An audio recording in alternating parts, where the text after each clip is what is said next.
Governo gasta 1 milhão tolo nulo resimba construção roak solo, mas bem realidade to agora lá ia resultado.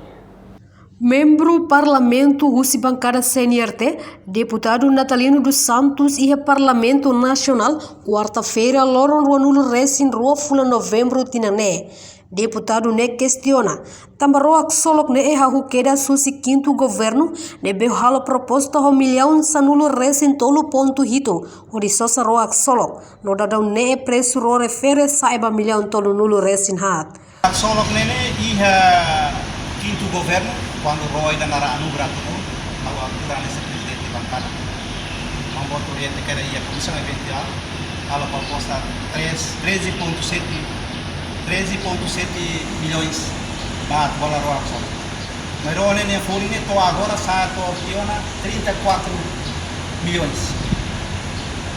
Terus kan? Agora me compara to roak solo punya forin ro ida agora da dame berling na krong ramlau da fone.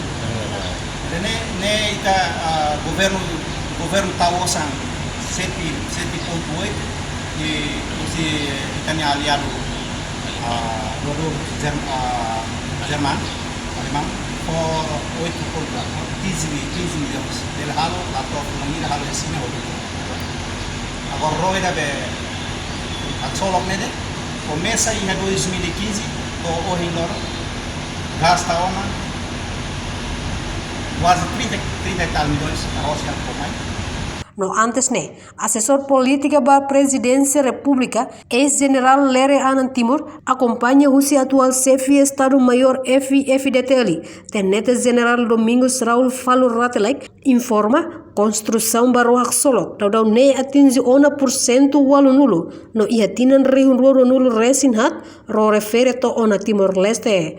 Reportagem Febriana dos Santos, Televisão Timor Post. Janela informação ba emahoto. Atu hatena informação atual diagliu kita haluha. Haneha butang subscribe, like, halo comentário no faixa do media social hoto.